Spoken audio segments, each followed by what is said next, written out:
नमस्कार, आप देख रहे हैं DTN RST। नगीना सांसद चंद्रशेखर आजाद ने कहा, सरकार की जो योजनाएं हैं ऊंचे मकान फीके पकवान जैसी है, इसलिए हक वंचित समाज में भाईचारा बना के विधानसभा के संगठन को मजबूत कर आजाद समाज पार्टी 2027 को मजबूती से लड़ेगी। यूपी में मिशन 2027 की तैयारियों से जुड़े चंद्रशेखर आजाद 403 सीटों पर अकेले लड़ने का किया ऐलान। पेश एक रिपोर्ट। पढ़े लिखे लोग हैं, व्यापारी हैं, उन सबको आज बुलाया था कि वो कैसा उत्तर प्रदेश चाहते हैं। पिछले 15 साल का सूखा हक वंचित बहुजन समाज के खाते में आया है। पिछले 15 साल हो जाएंगे 2027 में कि वो जुल्म जातीय अन्याय अत्याचार के शिकार हो रहे हैं और सरकार की जो योजनाएं हैं वो भी ऊंचे मकान और फीके पकवान जैसी। इसलिए हक वंचित समाज में भाईचारा बना के और बूथ सेक्टर संगठन को जो है विधानसभा के संगठन को मजबूत करके आजाद समाज पार्टी 2027 के चुनाव को मजबूती से लड़ेगी और जो त्रिस्तरीय पंचायत चुनाव हैं उनको भी बहुत मजबूती से लड़ेगी। उसी की तैयारी के लिए मंडल वाइज ये समीक्षाएं और प्रभु सम्मेलन चल रहे हैं।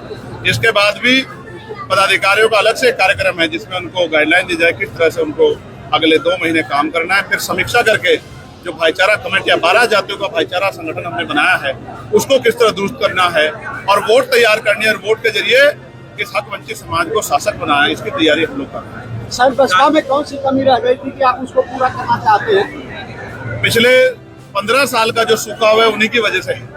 अगर वो सूखा ना होता तो शायद हम लोगों को जरूरत ना पड़ता। आप ये समझिए, हमारे लोगों ने जितना भी प्रयास कर सकते थे किया, लेकिन वो सूखा खत्म नहीं हो रहा है। वो सूखा उत्तर प्रदेश में तो इस बार लोकसभा में भी दिख गया कि जनता किस तरफ है। जनता आजाद समाज पार्टी के रूप में इस वृक्ष को, इस पेड़ को वृक्ष बनाना चाहती है और इसकी छांव में अपने अधिकारों की रक्षा करना चाहती है। वो ये जानते हैं, लोग भी ये समझ रहे हैं कि 4.5 साल जब उन पर अन्याय होता है, जुल्म जाती होती है, सरकार की गलत नीतियों के खिलाफ अगर कोई लड़ता है तो आजाद समाज पार्टी लड़ती है। तो आजाद समाज पार्टी को ताकत देके उनको अपना और आने वाले अपनी नस्लों का भविष्य सुधारना है और मान सम्मान का जीवन प्राप्त करना है। आप अखबार उठा के देखो, रोज खबर आती है कि बहन बेटियों पे बलात्कार हो रहे हैं, रोज खबर आती है कि गरीबों की जमीन छीनी जा रही है, रोज खबर आती है कि लोगों को मार के लटकाया जा रहा है और वो परिवार ही सड़कों पे आंदोलन करते घूम रहे, कोई सुनने वाला नहीं।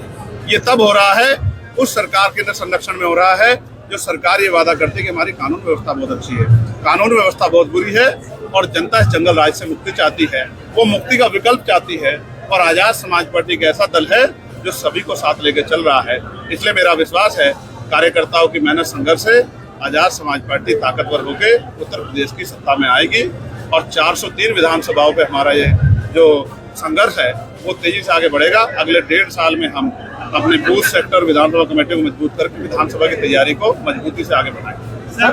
गठबंधन का कोई संबंध है कि नहीं? जनता से गठबंधन बहुत मजबूत है। जनता को वोट देनी है। पार्टियों का गठबंधन तो टूटता रहता है, पार्टियों के चक्कर में नहीं पड़ना है, जनता के हितों की रक्षा करनी है। क्या बसपा कभी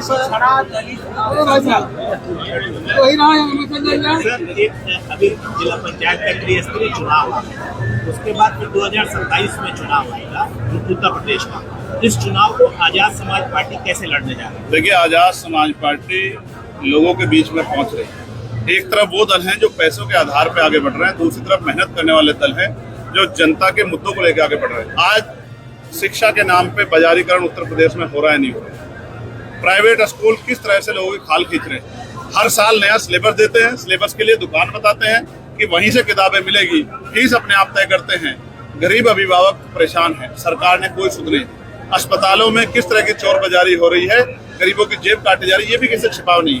थानों से लेकर सरकारी दफ्तरों में रोज अधिकारी कर्मचारी पकड़े जा रहे हैं रिश्वत लेते हुए। जनता सड़कों पे आने को मजबूर है, सुसाइड कर रही है। किसान परेशान है, समय पे डीपी नहीं मिलता, समय पे जो है यूरिया नहीं मिलता और उसके दाम भी सरकार तय कर रही है और उसका जो संख्या है उसमें भी कटौती कर रही है। चारों तरफ से बुरा हाल है। महंगाई पे मुद्दा है, भ्रष्टाचार एक मुद्दा है, क्या गठबंधन भी एक मुद्दा रहेगा चुनाव में? जनता से गठबंधन हो जाए तो जनता बड़ी समझदार है। अखिलेश यादव के साथ आपकी फोटो वीडियो बहुत वायरल हो रही है, क्या लगता है, कुछ संभावनाएं बन रही है? मैं ये समझता हूँ कि आपका भी ध्यान जनता के मुद्दों पर कम है। मुझे अच्छा लगता अगर आप सरकार की नाकामी से जुड़े सवाल पूछते, मैं उन पर आपको बताता कि सरकार क्या करना चाहिए था। आप ये मुझे बताओ, अंतर्राष्ट्रीय स्तर पे बात करते हैं, क्या पहलगांव हमले के बाद ऑपरेशन सिंदूर के बाद जब सीज फायर हो गई तो क्या लगातार हमारे सेना के जवानों की जान नहीं जा रही है, कि शहादत नहीं हो रही है? बिहार के 3 लालों को शहादत जो है, इम्तियाज साहब को, राम प्रसाद बाबू को, मनीष कुमार को जो है 14 तारीख को गोली लगी।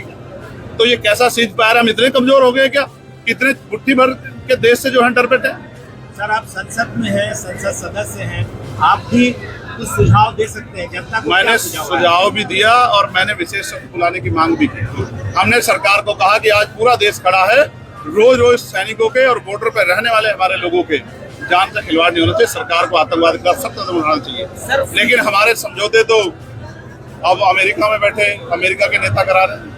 हम इतने कमजोर तो नहीं थे। हम तो तब भी कमजोर नहीं थे जब 20 साल पहले थे। अब तो हम आगे चल रहे हैं। सर ऑपरेशन सिंदूर में एक सांसदों का डेलीगेशन जा रहा है, जिसपे बहुत राजनीति हो रही है। क्या चंद्रशेखर रावण को भी उस डेलीगेशन में होना चाहिए? नहीं, मुझे इस तरह का कोई जो है अभी इन्फॉर्मेशन नहीं है कि मुझे उसमें रखा गया है। हालांकि मैं अब ये भी बात स्पष्ट कर दूं कि डॉक्टर बाबा साहब अम्बेडकर ने कहा था कि हम अंत्य भारतीय हैं, हम प्रथम और अंत्य भारतीय।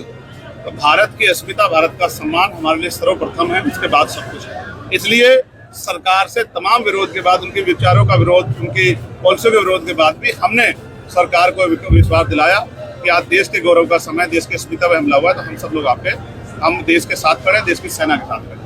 सर एक सेना को लेकर जो जाति और धर्म के मामले भारी हो गए, मैं इससे सहमत नहीं हूँ। सेना की कोई जाति नहीं होती, सेना का कोई धर्म नहीं होता।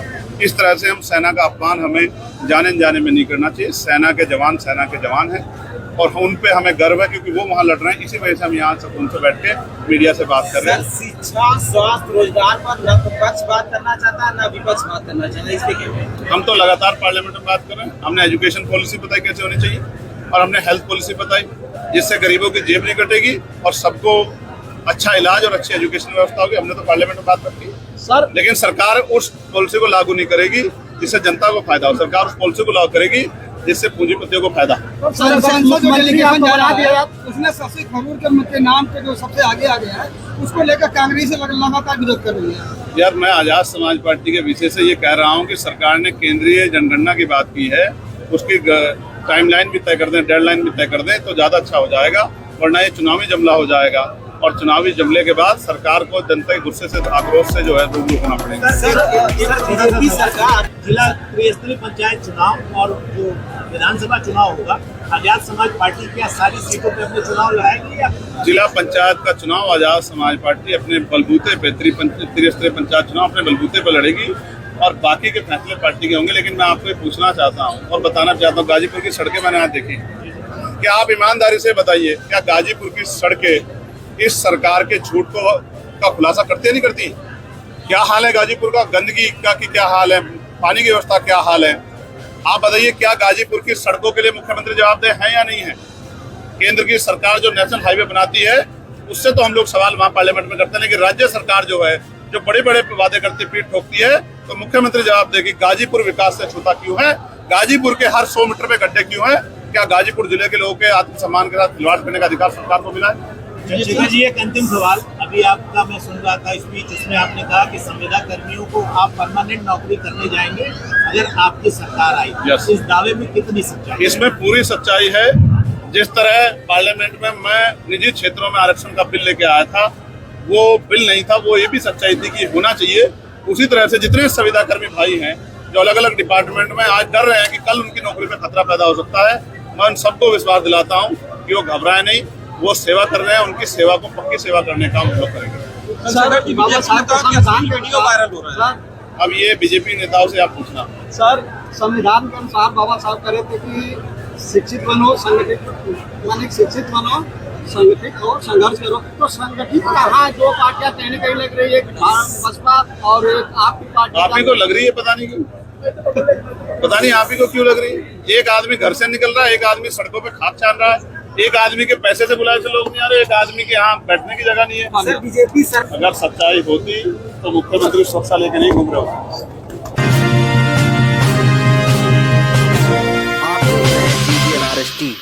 पढ़े लिखे लोग हैं, व्यापारी हैं, उन सबको आज बुलाया था कि वो कैसा उत्तर प्रदेश चाहते हैं। पिछले 15 साल का सूखा हक वंचित बहुजन समाज के खाते में आया है। पिछले 15 साल हो जाएंगे 2027 में कि वो जुल्म जाति अन्याय अत्याचार के शिकार हो रहे हैं और सरकार की जो योजनाएं हैं वो भी ऊंचे मकान और फीके पकवान जैसी। इसलिए हक वंचित समाज में भाईचारा बना के और बूथ सेक्टर संगठन को जो है विधानसभा के संगठन को मजबूत करके आजाद समाज पार्टी 2027 के चुनाव को मजबूती से लड़ेगी और जो त्रिस्तरीय पंचायत चुनाव हैं उनको भी बहुत मजबूती से लड़ेगी। उसी की तैयारी के लिए मंडल वाइज ये समीक्षाएं और प्रभु सम्मेलन चल रहे हैं। इसके बाद भी पदाधिकारियों का अलग से कार्यक्रम है जिसमें उनको गाइडलाइन दी जाए किस तरह से उनको अगले 2 महीने काम करना है। फिर समीक्षा करके जो भाईचारा कमेटियां 12 जातियों का भाईचारा संगठन हमने बनाया है उसको किस तरह दुरुस्त करना है और वोट तैयार करनी है और वोट के जरिए इस हक वंचित समाज को शासक बनाना है, इसकी तैयारी हम लोग कर रहे हैं। सर बसपा में कौन सी कमी रह गई थी कि आप उसको पूरा करना चाहते हैं? पिछले 15 साल का जो सूखा हुआ है उन्हीं की वजह से है। अगर वो सूखा ना होता तो शायद हम लोग को जरूरत ना पड़ता। आप ये समझिए हमारे लोगों ने जितना भी प्रयास कर सकते थे किया, लेकिन वो सूखा खत्म नहीं हो रहा है। वो सूखा उत्तर प्रदेश में तो इस बार लोकसभा में भी दिख गया कि जनता किस तरफ है। जनता आजाद समाज पार्टी के रूप में इस वृक्ष को, इस पेड़ को वृक्ष बनाना चाहती है और इसकी छांव में अपने अधिकारों की रक्षा करना चाहती है। वो ये जानते हैं, लोग भी ये समझ रहे हैं कि 4.5 साल जब उन पर अन्याय होता है, जुल्म जाती होती है सरकार की गलत नीतियों के खिलाफ, अगर कोई लड़ता है तो आजाद समाज पार्टी लड़ती है। तो आजाद समाज पार्टी को ताकत देके उनको अपना और आने वाले अपनी नस्लों का भविष्य सुधारना है और मान सम्मान का जीवन प्राप्त करना है। आप अखबार उठा के देखो, रोज खबर आती है कि बहन बेटियों पे बलात्कार हो रहे हैं, रोज खबर आती है कि गरीबों की जमीन छीनी जा रही है, रोज खबर आती है कि लोगों को मार के लटकाया जा रहा है और वो परिवार ही सड़कों पे आंदोलन करते घूम रहे, कोई सुनने वाला नहीं। ये तब हो रहा है उस सरकार के संरक्षण में हो रहा है जो सरकार ये वादा करती है कि हमारी कानून व्यवस्था बहुत अच्छी है। कानून व्यवस्था बहुत बुरी है और जनता इस जंगल राज से मुक्ति चाहती है, वो मुक्ति का विकल्प चाहती है और आजाद समाज पार्टी एक ऐसा दल है जो सभी को साथ लेकर चल रहा है। इसलिए मेरा विश्वास है कार्यकर्ताओं की मेहनत संघर्ष से आजाद समाज पार्टी ताकतवर होकर उत्तर प्रदेश की सत्ता में आएगी और 403 विधानसभाओं पे हमारा ये जो संघर्ष है वो तेजी से आगे बढ़ेगा। अगले 1.5 साल में हम अपने बूथ सेक्टर विधानसभा कमेटी को मजबूत करके विधानसभा की तैयारी को मजबूती से आगे बढ़ाएंगे। गठबंधन का कोई संबंध है कि नहीं? जनता से गठबंधन बहुत मजबूत है, जनता को वोट देनी है। पार्टियों का गठबंधन तो टूटता रहता है, पार्टियों के चक्कर में नहीं पड़ना है, जनता के हितों की रक्षा करनी है। क्या बसपा कभी सर एक अभी जिला पंचायत का त्रिस्तरीय चुनाव हुआ, उसके बाद फिर 2027 में चुनाव आएगा उत्तर प्रदेश का। इस चुनाव को आजाद समाज पार्टी कैसे लड़ने जा रही है? देखिए, आजाद समाज पार्टी लोगों के बीच में पहुंच रही है। एक तरफ वो दल हैं जो पैसों के आधार पर आगे बढ़ रहे हैं, दूसरी तरफ मेहनत करने वाले दल हैं जो जनता के मुद्दों को लेकर आगे बढ़ रहे हैं। आज शिक्षा के नाम पे बाजारीकरण उत्तर प्रदेश में हो रहा है, नहीं हो रहा। प्राइवेट स्कूल किस तरह से लोगों की खाल खींच रहे हैं। हर साल नया सिलेबस देते हैं, सिलेबस के लिए दुकान बताते हैं कि वहीं से किताबें मिलेगी, फीस अपने आप तय करते हैं। गरीब अभिभावक परेशान है, सरकार ने कोई सुध नहीं। अस्पतालों में किस तरह की चोर बाजारी हो रही है, गरीबों की जेब काटी जा रही है, ये भी किसी छिपाव नहीं है। थानों से लेकर सरकारी दफ्तरों में रोज अधिकारी कर्मचारी पकड़े जा रहे हैं रिश्वत लेते हुए। जनता सड़कों पे आने को मजबूर है, सुसाइड कर रही है। किसान परेशान है, समय पे डीपी नहीं मिलता, समय पे जो है यूरिया नहीं मिलता और उसके दाम भी सरकार तय कर रही है और उसका जो संख्या है उसमें भी कटौती कर रही है। चारों तरफ से बुरा हाल है। महंगाई पे मुद्दा है, भ्रष्टाचार एक मुद्दा है, क्या गठबंधन भी एक मुद्दा रहेगा चुनाव में? जनता से गठबंधन हो जाए तो जनता बड़ी समझदार है। अखिलेश यादव के साथ आपकी फोटो वीडियो बहुत वायरल हो रही है, क्या लगता है, कुछ संभावनाएं बन रही है? मैं ये समझता हूँ कि आपका भी ध्यान जनता के मुद्दों पे कम है। मुझे अच्छा लगता अगर आप सरकार की नाकामी से जुड़े सवाल पूछते, मैं उन पे आपको बताता कि सरकार क्या करना चाहिए था। आप ये मुझे बताओ।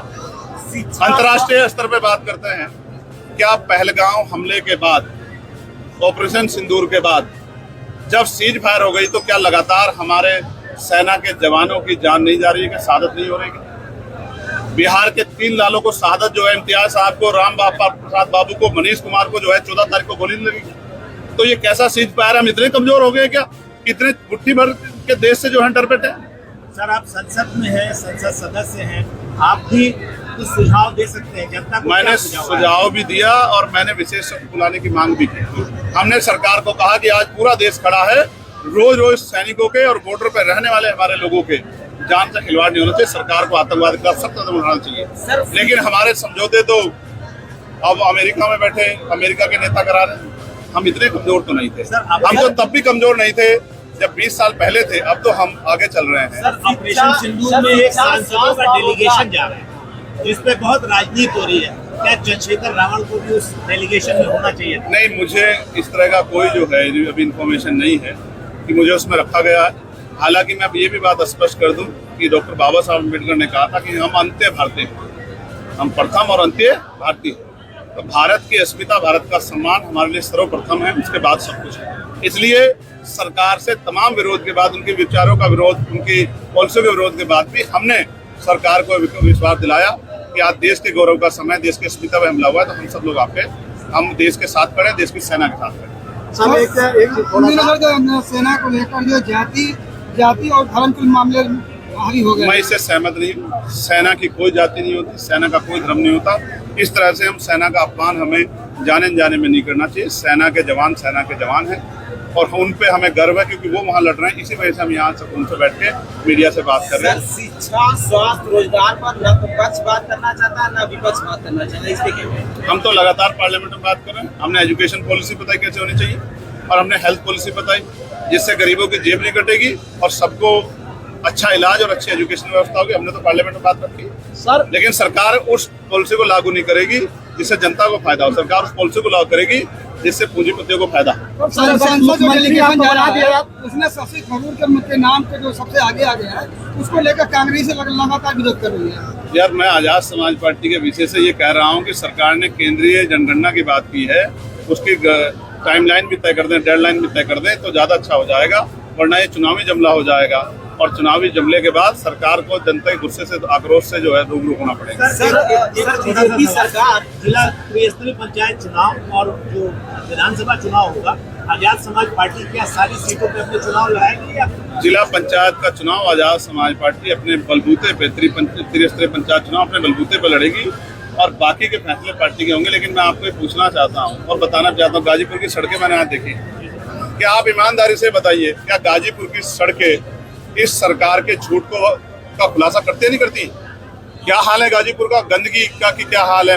पानी की व्यवस्था क्या हाल है? आप बताइए, क्या गाजीपुर की सड़कों के लिए मुख्यमंत्री जवाबदेह है या नहीं है? केंद्र की सरकार जो नेशनल हाईवे बनाती है उससे तो हम लोग सवाल वहाँ पार्लियामेंट में करते हैं, लेकिन राज्य सरकार जो है जो बड़े बड़े वादे करती पीठ ठोकती है, तो मुख्यमंत्री जवाब देगी गाजीपुर विकास से छूता क्यों है? गाजीपुर के हर 100 मीटर पे गड्ढे क्यों है? क्या गाजीपुर जिले के लोगों के आत्मसम्मान के साथ खिलवाड़ करने का अधिकार सरकार को मिला है? चंद्रशेखर जी, एक अंतिम सवाल। अभी आपका मैं सुन रहा था स्पीच, उसमें आपने कहा कि संविदा कर्मियों को आप परमानेंट नौकरी करने जाएंगे अगर आपकी सरकार आएगी। Yes. इस दावे में कितनी सच्चाई? इसमें पूरी सच्चाई है। जिस तरह पार्लियामेंट में मैं निजी क्षेत्रों में आरक्षण का बिल लेके आया था, वो बिल नहीं था, वो ये भी सच्चाई थी कि होना चाहिए। उसी तरह से जितने संविदा कर्मी भाई हैं जो अलग अलग डिपार्टमेंट में आज डर रहे हैं कि कल उनकी नौकरी में खतरा पैदा हो सकता है, मैं उन सबको विश्वास दिलाता हूँ कि वो घबराए नहीं, वो सेवा कर रहे हैं। उनकी सेवा को पक्की सेवा करने का हम लोग करेंगे। वीडियो वायरल हो रहा है।